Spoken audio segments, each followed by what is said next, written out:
big part of what I'm trying to achieve with articles like this one is to describe the situation as it currently is, so that we can react and adjust to it appropriately. This article was part of my development of the concept I call the Central Dogma of Coffee. The Central Dogma states that coffee progresses through three basic phases, from a coffee cherry to a green unroasted coffee to a roasted coffee. Each phase amounts to a process needed to physically and chemically transform the raw cherry into a green unroasted bean and ultimately into a consumable roasted bean. Coffee is bought and sold by weight. As we transform it from a cherry to roasted coffee, we reduce its weight significantly.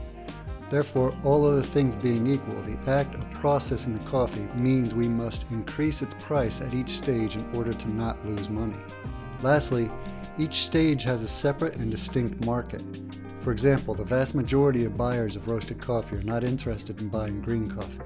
It is certainly accurate to say that farmers can capture more profit by roasting and selling their own coffee, but in order to do so, they need skills and equipment and buyers who can afford the product. Before I would recommend roasting to a farmer, I would take a good look at their farming business. Do they know their cost of goods sold?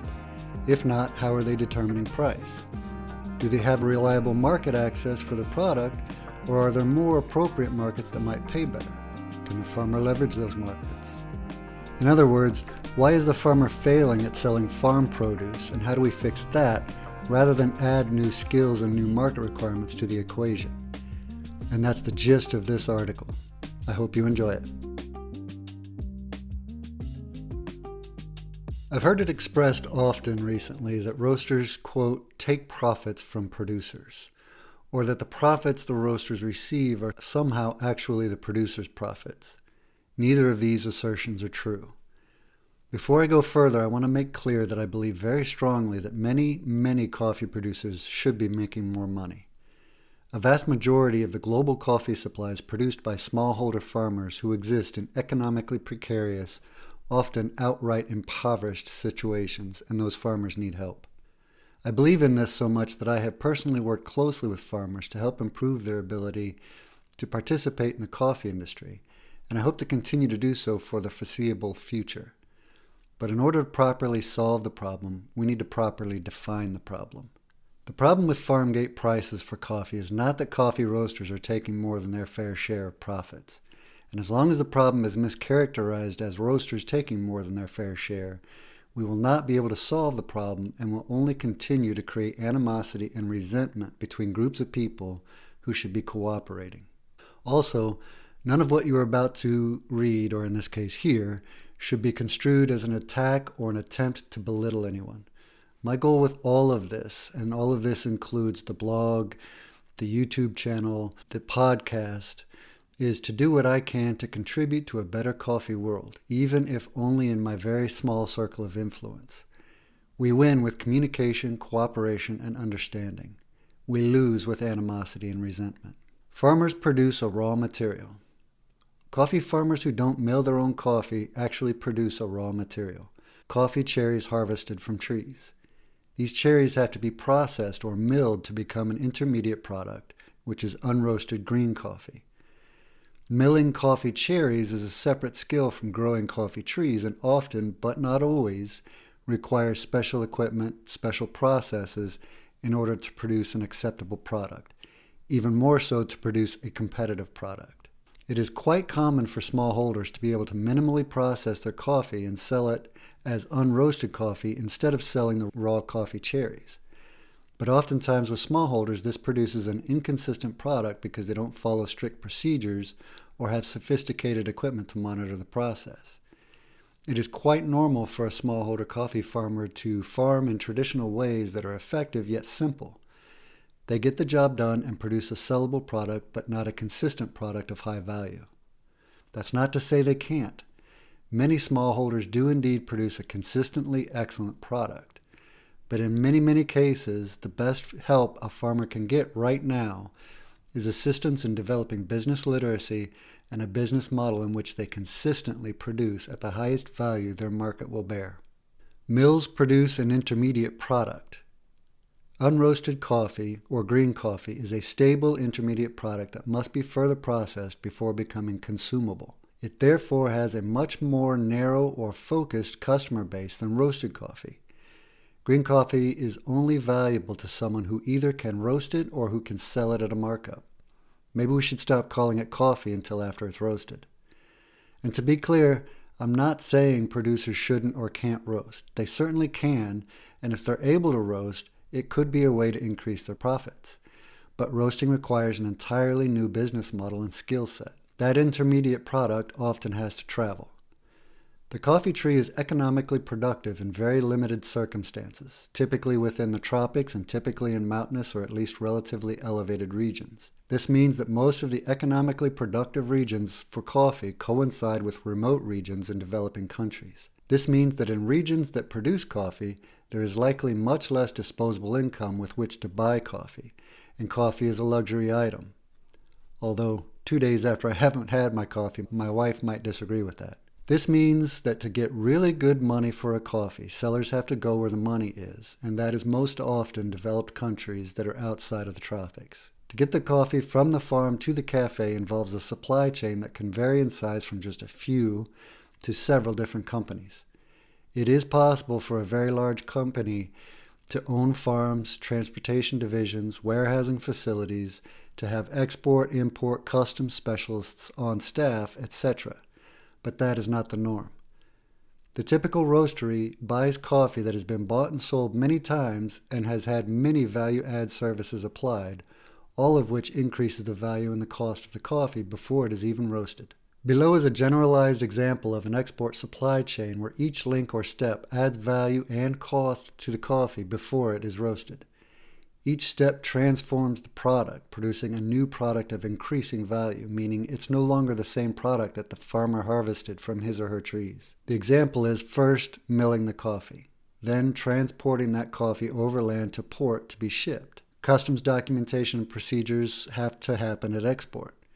Then shipping from producing country to consuming country. Then customs documentation and procedures at import.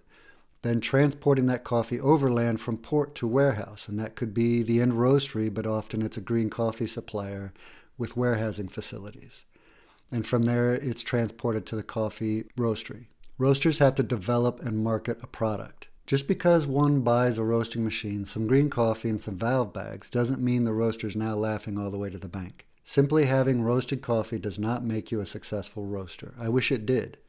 I've had my own roasting company, and it took a lot of effort to market and sell the roasted coffee. That effort is brand development, marketing, channel development, etc. You need market access, which takes a bit of research, or you need to develop a market, which takes time and even more research. The roastery also has to invest in a location for roasting and all of the equipment and incidentals necessary to do the following. 1. Actually roast the coffee. The roaster is a large investment for a roastery. 2. Bag the coffee. 3. Brand the coffee, which means labeling. 4. Store the coffee until it's sold. 5. Get the coffee to market. And that could be an attached cafe, but it could also be sites across the country. The location itself comes with costs, property costs, insurance costs, utility costs, etc. All of those costs, along with all the transportation costs getting it from the farm to the roastery, get packed into the cost of that pound of coffee that took only a few minutes to roast. A key advantage a local roastery may have is knowledge of the local language, culture, and market or economy, all of which greatly help in the marketing and brand development process. And that argument works in reverse for roasteries hoping to do direct trade with a farmer.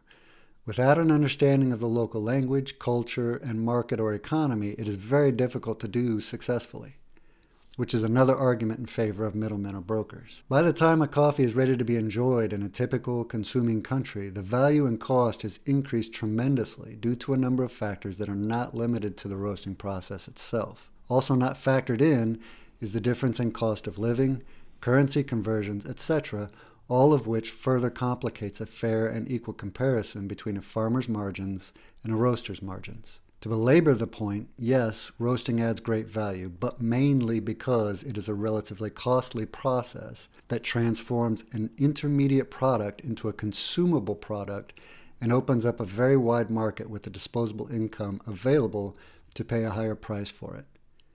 In short, the coffee becomes usable by more potential customers. When the work is done to properly market and brand the product, then the symbolic value increases as well. In short, producers as roasters is risky. Making the argument, even implicitly, that roasting coffee represents an unfair advantage in the coffee industry can encourage risky behavior. Take, for example, a real-life case. An Indonesian coffee company that has done very well for itself within the Indonesian coffee scene with multiple cafes, professional, largely automated roastery, many staff, etc. That company decided to invest in shipping roasted coffee from Indonesia to the U.S. to be sold in outlets in the U.S. They leveraged their existing roasting facility in Indonesia that was expanded to accommodate the new operation. They planned to save money in the long run by not opening and staffing a roastery in the U.S.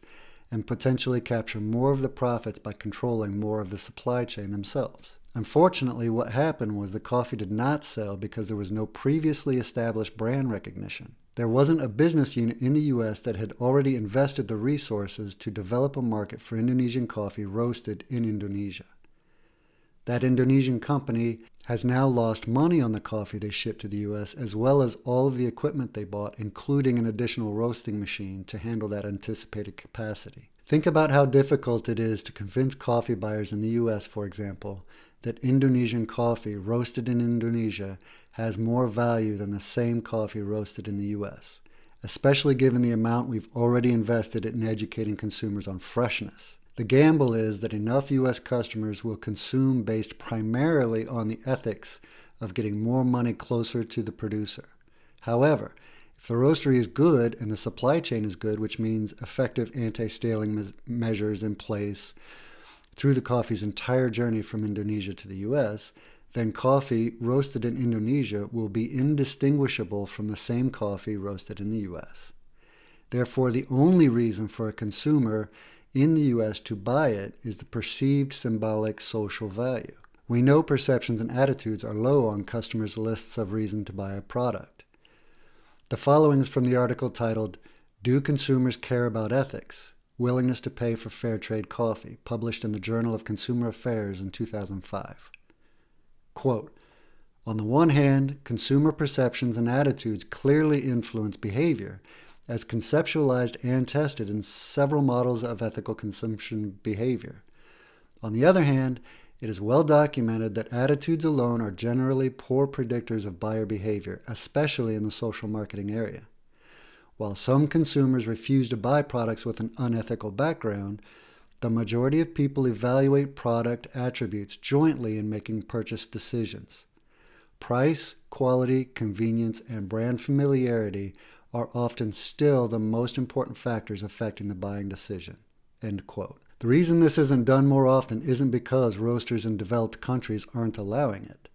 It is because it is incredibly difficult, time-consuming, and often very expensive to change habits of consumption. I didn't highlight that example to show that the company did something wrong or naive. I highlight it as a real-life example of the difficulties and complexities involved in such a global operation. They tried and they learned and they didn't go belly up as a result, and I respect that. It indicates a healthy business trying to expand in creative ways. Again, to be perfectly clear, I'm not saying it can't be done or shouldn't be done, but it should be done in an informed manner. And there are many other options for getting more money closer to production that should be also considered on a case-by-case basis. But my point is that it is not the cause of roasters in developed countries taking profits from coffee farmers. Making this argument also causes and or reinforces resentment and animosity between two groups who should be working as closely as possible, roasters and farmers. The notion that roasters make vastly more money than farmers lacks nuance and creates an inaccurate picture of what actually happens to get that pound of roasted coffee into the hands of a consumer. It is also important to note that this discussion is independent of the discussion about local consumption. Personally, I would rather see attempts to develop local markets within a producing country so that a country can enjoy the very best of their own production, but that's a different and as lengthy discussion. Not all impoverished farmers can succeed in integrating into globalized value chains. In those cases where they can't, they should focus on local markets, or they should be assisted in alternative pathways out of poverty, from shifting out of the coffee industry entirely or even migration where possible. As a coffee professional, I don't necessarily want to see someone leave the industry entirely, but if it also means leaving poverty behind, then it's the right choice. That was me, Michael Wright, reading an article published on my website, oilslickcoffee.com. I've been writing about coffee since 2012 and have over 100 articles available. If you're looking for more coffee content like this recording, you can also check out my website at oilslickcoffee.com. Thank you for listening.